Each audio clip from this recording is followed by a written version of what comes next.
Estimados estudiantes, en esta nuestra actividad 5 del curso de Fundamentos Epistemológicos vamos a trabajar una lectura de Michel Foucault llamada Las palabras y las cosas. Esta lectura es muy importante para la comprensión de dos temas capitales en el curso: el concepto de episteme y el de epistemología. La lectura nos va a traer una serie de ejemplos y de explicaciones acerca de estos dos temas. Para aclarar algunos de estos conceptos y para introducirnos en este tema, que es el primero de nuestro curso, nos acompaña la profesora Natalia Martínez. Quisiera iniciar planteando por qué Michel Foucault nomina este texto Las palabras y las cosas, una arqueología de las ciencias humanas, y hace la distinción en que las palabras no son las cosas. ¿Qué quiere decir eso? Si recorremos a un texto de Nietzsche, La verdad y la mentira en sentido extramoral, él ahí nos hace un ejemplo de si la hoja se llamara de otra manera, dejaría de ser hoja. Y es que desde el giro que se da en el lenguaje en el siglo XIX, se asume el principio de representación como fundamental para nuestras maneras de conocer, para nuestro orden de conocimiento. En esa medida, ese principio de representación nos separa del mundo. Casi que varios autores y autoras han nominado como el siglo XIX y desde el Renacimiento, siglo XVI, tenemos un mundo desencantado, es decir, ya nos hemos separado de la fantasía, de la creatividad, de estas otras formas, y la representación es la que se instaura como un principio de conocimiento, y por lo tanto Foucault dice las palabras no son las cosas. Por otro lado, introduce otra serie de rupturas y de discusiones epistemológicas como el principio del orden, que es uno de los cuestionamientos centrales que plantea este texto. Y es decir, en esta sociedad moderna y contemporánea, ¿cómo se ha establecido ese orden de saber? ¿Cómo se le ha dado un lugar a las cosas? Esa es otra de las rupturas que plantea en este texto.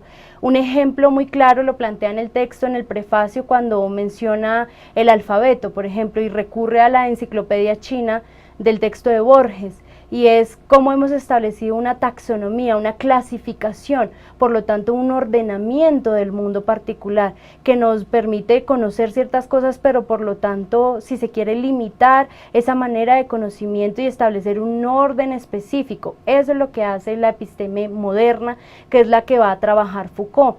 Si queremos decir, y por supuesto es una lectura que nosotros hacemos, ¿cuál sería como el propósito central de este prefacio del libro Las palabras y las cosas? Es estudiar el campo epistemológico de la episteme moderna. ¿Qué quiere decir campo epistemológico?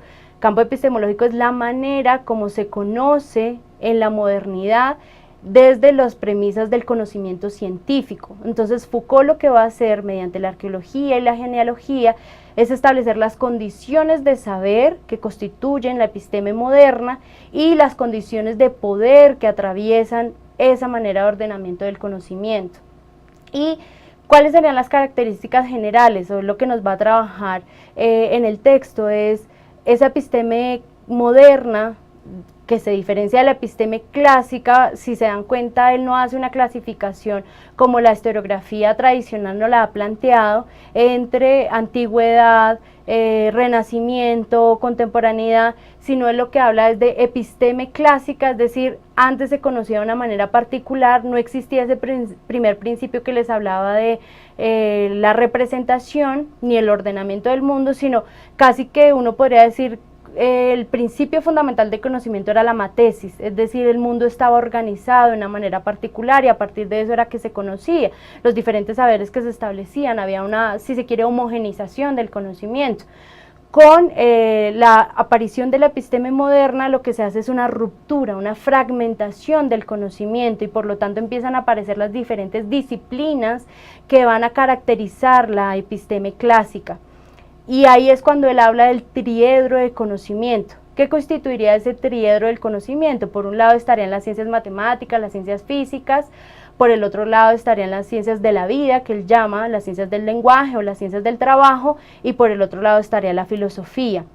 Y en ese intersticio, dice él, es decir, en esos espacios, en esa relación entre una y otras que se ubicarían las ciencias humanas o las ciencias del hombre. Es decir, ni son ciencias matemáticas, ni son ciencias de la vida, del trabajo y del lenguaje, ni son filosofía, están allí. Y justamente eso, para Foucault, es lo que hace difícil conceptualizar las ciencias o darle un estatuto a las ciencias humanas o a las ciencias del hombre. Dice él, no es porque no tiene un método específico, no es porque el hombre mismo sea el objeto del conocimiento para estas ciencias, o la complejidad que el hombre sea objeto de conocimiento, sino es eso, que no se puede ubicar en un espacio, en ese triedro del conocimiento de la episteme clásica, que es lo que, entre comillas, imposibilitaría que las ciencias humanas o las ciencias del hombre sean consideradas con su estatuto científico, pero eso no quiere decir para Foucault que no tengan un orden de saber, un orden de conocimiento particular. Ahora, un elemento importantísimo en esto de la episteme moderna es que aparece el hombre como objeto de conocimiento. Entonces ya existía el hombre como un objeto ontológico, es decir, nos planteamos las preguntas filosóficas.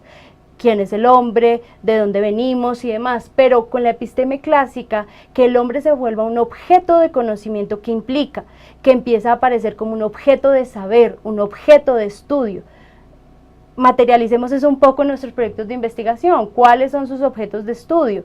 La violencia escolar, la memoria del conflicto armado, las víctimas. Aquí, para la episteme moderna, en el siglo XIX, empieza a aparecer el hombre como objeto de conocimiento, y por lo tanto es que aparecen las ciencias del hombre o las ciencias humanas, que son las que se van a encargar de estudiar ese hombre, bien sean sus formas culturales, en su dimensión histórica, en su dimensión social, en su dimensión cultural, en su dimensión económica, y por eso es que se da esa apertura de las diferentes disciplinas que van a constituir el campo de las ciencias humanas o las ciencias del hombre. Si se dan cuenta, al finalizar la lectura del capítulo 10, dice Foucault una frase, la parafraseo un poco, es el hombre no ha existido siempre como objeto de conocimiento y por lo tanto no siempre deberá existir. Se borrará como un rostro en la arena, algo así dice Foucault.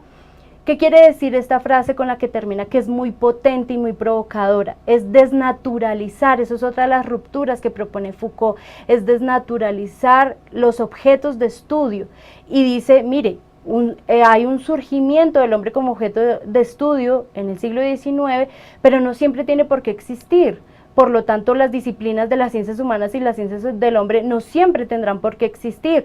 Posiblemente ya nos estamos, y de ahí es la apertura en la interdisciplinariedad. Estamos planteando unos objetos de estudio como la cibercultura, por ejemplo, que nos plantearía desde qué disciplina o desde qué campo de conocimiento específico podría ser planteado. Entonces esto abre una gama de posibilidades para distintos saberes y órdenes de conocimiento.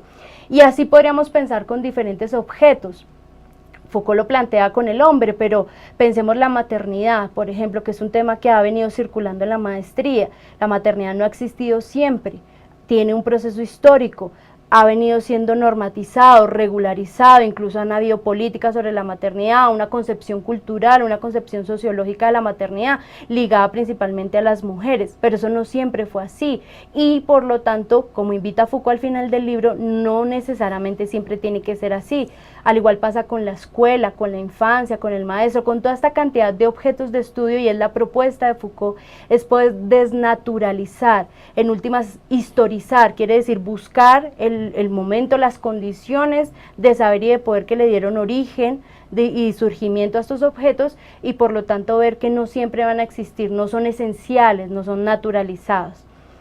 Sintetizo con esto, y es varias de las rupturas que les he venido comentando que plantea el texto. Es una ruptura o una crítica frente al principio de representación, que lo que ha generado es un desencantamiento del mundo, y operamos desde el principio de racionalidad, y eso lo vemos claramente. Todos estos otros saberes o saberes otros se han convertido en una folclorización o ha sido desconocido por el campo de lo académico. Un poco tiene que ver con ese desencantamiento del mundo.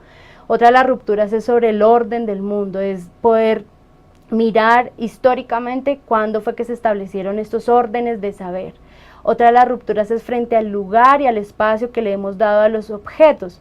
Por eso plantea en el prefacio del libro Foucault una reflexión sobre, haciendo el ejemplo con los galgos, por qué le damos unas características particulares, si acaso, y pensémoslo, si acaso un gato y un perro no son tan similares y los hemos clasificado como felino, haciendo una taxonomía, una clasificación particular, y esto es una de las rupturas o preguntas que va a plantear.